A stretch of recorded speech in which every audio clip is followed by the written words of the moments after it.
I appreciate all of my Filipino viewers. I hope that my videos are useful and helpful to you. And Okay mga abe, welcome to my channel. I'm your Kuya JDL at ngayon, eto na nga, nandito ako sa ProFusion sa Metro Toronto Convention Center, Hall D. At ito na nga yung aking badge, oh. Jason De Leon, YouTube.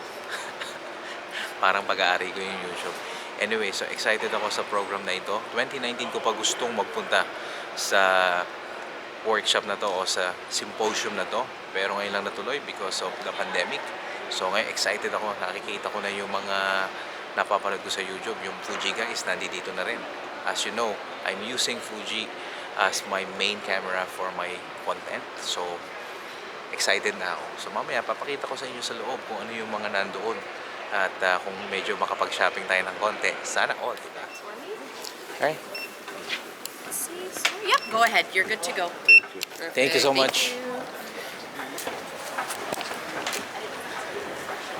Alright mga abe, so ito na, pasok na ako. Excited ako. Hindi ko alam kung mag-uubos ako ng pera. Hindi. O giveaways. Hindi, excited ako sa giveaways. Sana maraming giveaways.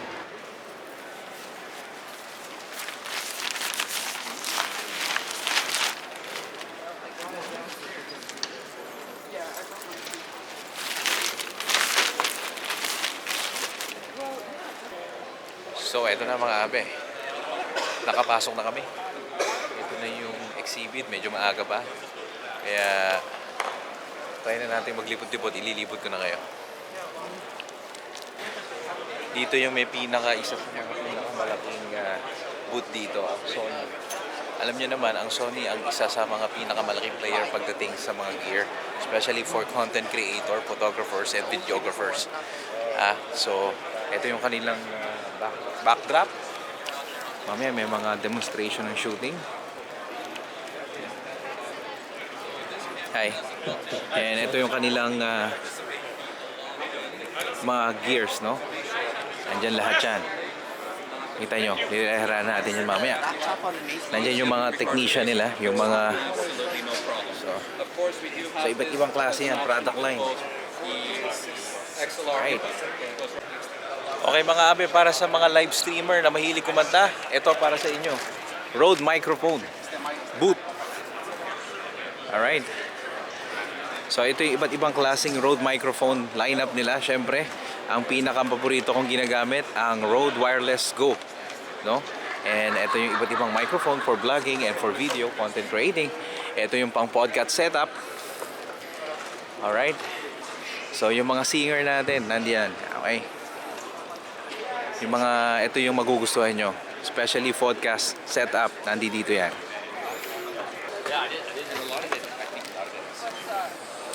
Okay mga abe, ito na nga. Nandito ako sa booth ng aking Fujifilm. I'm a Fujifilm fanboy. Pero syempre, ang ginagamit kong pang vlog ngayon ay ang aking Sony ZV-1. Pero okay lang yan. Pero dala-dala ko yung Fuji gear ko kasi tinitingnan ko yung pancake na gusto ko. Okay, so yun yung mga pinag-iipunan kong lente. Good for travel photography and for street photography. Yan ang aking 27 mmWR. Yun yung hinihintay ko. Yun yung tetest. I think guys, mga abe, this is the 30 I think this is the 30mm macro that they released a few days ago. So tingnan natin kung gaano siya ka-macro, ha?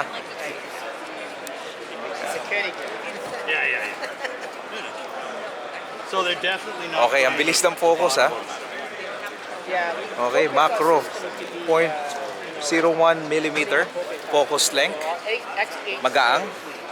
I think this is WR. So, pwede rin pang street photography, pero kung mahilig kayo mag-macro, macro photography is the key. Sabi nga nila. Ayun, oh, kitang-kita eh. Wala lang ako memory card eh. Wala lang, oh. Talagang ang bilis ng focus. So, ito ay nasa H2SS, no? Okay. Papapicture ako dun sa Fuji guys. So, Fuji guys, can I have videos for you? Yes, So absolutely. I always watch the guy Fuji guys. How you doing? So on my YouTube, so as I'm a Fujifilm user. My main camera is Fujifilm. So Okay. I always learn a lot from him. So I'm gonna put his channel down below. And then Fuji guys. Fuji guy. He needs a coffee, right? Thank you so Alright. much. Nice to meet you. Nice to Take meet care, you. man. Thank you. Nikon boot o Nikon boot. Mga Nikon users, eto ang inyong boot. Sorry.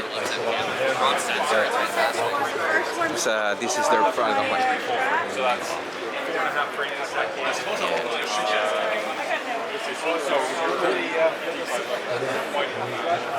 Meron tayong seminar dito, ha? Again, but yes, this was the Kawhi shot from 76er series, Game 7. Absolutely crazy.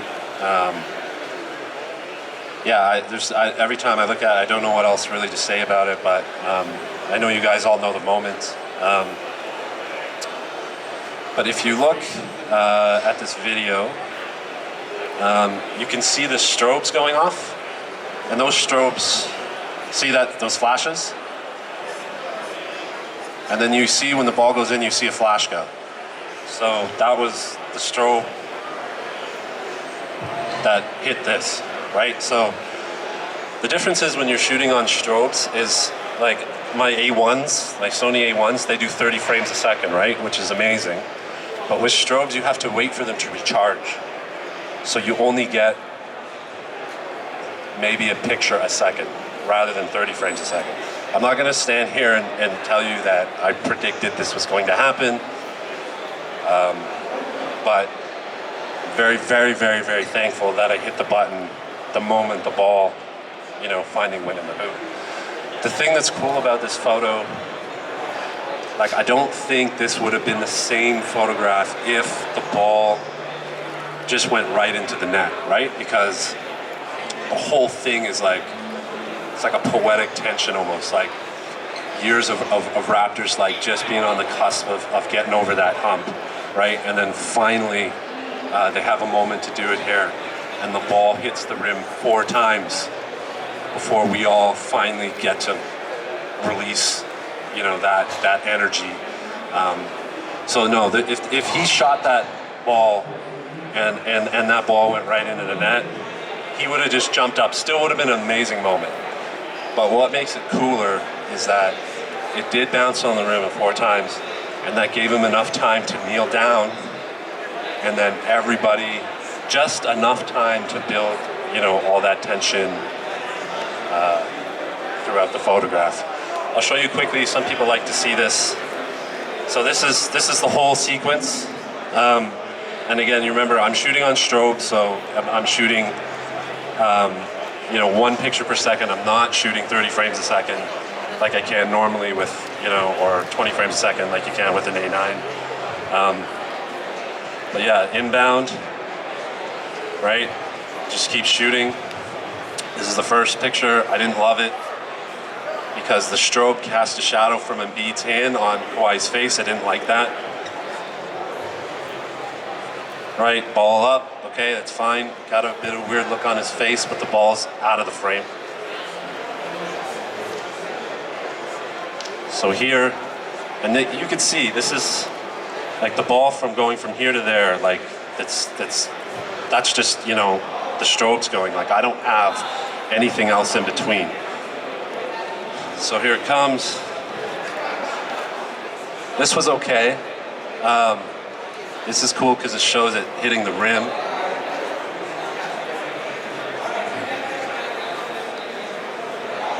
And then there's also a crop. You crop in a little bit closer. This is another great image.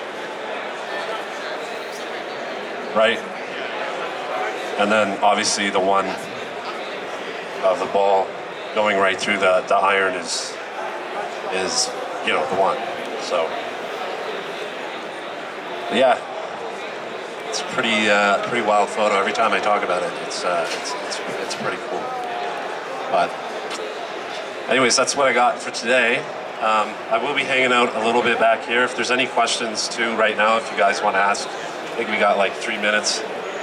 But if not, I definitely will be back there. Guys, with Mr. Mark Lynch, NBA photographer, and thank you for your talk, sir. I learned a lot, and I hope you learned a lot too. Thank you, sir. So, mga abi, nakikita nyo dumadami na yung tao. Nakapagpa-picture na ako kay Mark Lynch, yung photographer ng NBA, na nakapag-shoot ng iconic pictures ni Kawhi Leonard dun sa Game 7 versus Philadelphia Sixers noong 2019. So, sold na tayo doon mga ape. So, marami pang iba. Meron pang isa nagtotalk doon sa Canon. Isang, isang photographer na celebrity photographer. What do you mean by that? First of all, I should provide a disclaimer, which is never listen to YouTubers because we all have like a survivor's bias from having like done this. So my information is going to be slightly jaded, but take the nuggets out of there. I will. I just feel like that's worth saying. Yeah, so the thumbnail thing is interesting. I developed this as I went along, and it was a lot of trial and error, and that's still going to be the advice, is that's how it works. But I find that with YouTube, years ago, the idea was search engine optimization, especially if you're making stuff about products. Anything that's searchable, you would try to like come up with titles and stuff that like, okay, people years from now are going to be looking for this and they're going to find it. That's not the way YouTube works anymore. If you look at analytics, I don't know if you checked yours in a while, but like... I definitely don't check my analytics. No? It's definitely not what's actually open on my phone right now. But like browse features is the #1 by a huge margin. Now it's like, I don't know. And I still make product videos, and those product videos are like 70-80% browse features. And to clarify, like browse means it's on the home page, or it's on the right side of the screen, or YouTube is just generic, like presenting it somewhere in the interface without any user searching. Exactly. So YouTube is showing you thumbnails and titles and hoping that you're gonna click on it. And it's weird for me to find out, or it was weird for me to find out, that people are watching camera reviews, for example, even tutorials, which is even weirder, based on browse features. Because in my head, it's that people are like searching for an answer, right? And that still happens, but we're talking like 7%, 10% of views are coming from that. So what that means then, you take that piece of information and take the information that when a product comes out, there's a lot of reviews or a lot of coverage on it. So if you've established something, which is I guess what the other tips are also about, that makes people want to watch you, the most important part is having you stand out in those browse features, because they're not searching for you evidently, or at least a small portion are. So early on, I was just doing what everybody else does, just taking photos of products and whatever I felt like that day. But I started to notice a trend that when I would post certain ones that were done on the same way, like on a certain table with a certain backdrop, that they always got more views. And it took a while for me to correlate it to the browse features thing, but since then I've been leveraging it, and it works. And you can see in the comments, you can see in everything else that people say, I can spot a Gerald and Dunn video from a collection of 50, which is the competition now. Like there's like 50, 60 videos that drop all at once. You got to be able to, they got to quickly find the one that they're looking for, otherwise they're going to watch a couple other ones, and then that's probably it for the day, you know? Well, and I think it also ties in pretty perfectly to your next point too, so like let's kind of combine the two, which was developed. Guys, I'm with Mr. Gerald Andan, and shout out to the all Filipino listening and watching to his videos. I meet him here in ProFusion. Would you like to make a shout out, sir? Sure.